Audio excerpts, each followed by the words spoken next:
Your mistake can prove fatal for yourself, but what if it becomes fatal for others? Believe it or not, any debate around Bhutan must take into consideration that it was the annexation of Tibet by PRC in 1950 that jeopardized the Himalayan frontier. So firstly, Bhutan, which is the protectorate state, is in doldrums with China because of the blunders of Pandit Nehru. Secondly, talking about present conditions, Bhutan's approach towards China does have impacts on India, so there is a need for careful and logical analysis of each action. Namaste and welcome to TFI Post. I'm your host Polish Gupta. Let's begin. As it is now well known, the Prime Minister of Bhutan, Lotsay Tshering, has given a statement that has caused unrest in the country's major population, India. And that is obvious, as Bhutan has always held a special status in India. Despite being a different country, people perceive it as another Indian state that shares the same cultural heritage. Lotsay Tshering said, and I quote, "Doklam is a junction point between India, China and Bhutan. It is not up to Bhutan alone to solve the problem," unquote. According to an interview given to Belgian Daily, he further added, "We are three. There is no big country or small country. There are three equal countries, each accounting for a third." On another question of Chinese intrusion in Bhutan, based on a report by British Tibetologist Robbie Burnett, he replied that the borders are not yet demarcated and that there is no intrusion. He also said that it is an international border and they know exactly what belongs to them. Now, if we go by fact, the first claim of China being a party cannot be turned down. Be it India or Bhutan, both have a consensus on the fact that Doklam is a proximity of the tri-junction, and so it is a geographical fact. But other statements are self-contradictory. If there is no clear demarcation, how is it even possible to claim that there were no intrusion? Giving a compromising and confusing statement is an apparent help to China's salami slicing policy.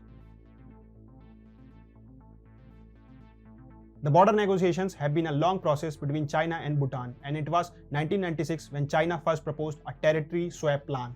China proposed to swap the northern Bhutan Valley area of 495 square kilometers for the western pastures of 269 square kilometers, which included Doklam. This shows that it was not 2017 when China eyed Doklam. Later, after the Doklam clash and amid border negotiations, China again proposed a territory swap agreement for 2020. This time, the Sangteng Wildlife Sanctuary, situated in northeastern Bhutan, was claimed by China and subsequently offered to Bhutan in exchange for the Doklam region. The geography of Sangteng Wildlife Sanctuary is even more interesting. To the north and east of sanctuary is Tabang, India. Yes, the same Tabang that became the site of clashes where the Indian army thrashed the Chinese in December 2022. There is no Chinese access to the sanctuary region except from interior Bhutan and Tabang. That's why China desperately wanted to one-up India and snatch Tabang from India through salami slicing. Both in 1996 and 2020, Bhutan denied such proposals, and factually, India's security concerns were also the reason for that. As a result, Bhutan faced increasing territorial threats from China. The first border negotiations started in 1984, and to date, there have been 11 expert groups and 25 rounds of border negotiations. In 2021, both countries signed an MOU for expediting the China-Bhutan boundary negotiations through a three-step roadmap. It is important to note that there is no official response by the Indian government or specifically by MEA. This is also something that the diplomatic pundits are trying to decode. But it should not be concluded that Indian government is ignorant. China is a close witness to India's surprising responses, like the one in South Pangong Tso when India captured the strategic Kailash ranges. Just a week after the MOU was signed between Beijing and Thimphu, India's Foreign Secretary Vinay Mohan Kwatra visited the Kingdom of Bhutan.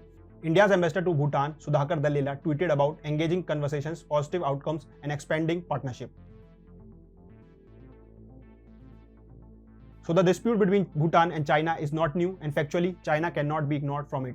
However, there is a need to make a dedicated policy to deal with China's aggression in the area. This can only be done if India and Bhutan speak in the same tone. As deep analysis shows, India and Bhutan are actually on the same boat.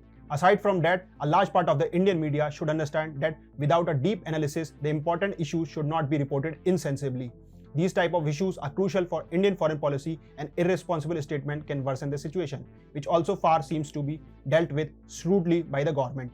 Otherwise, Nepal is an example of how things could turn out.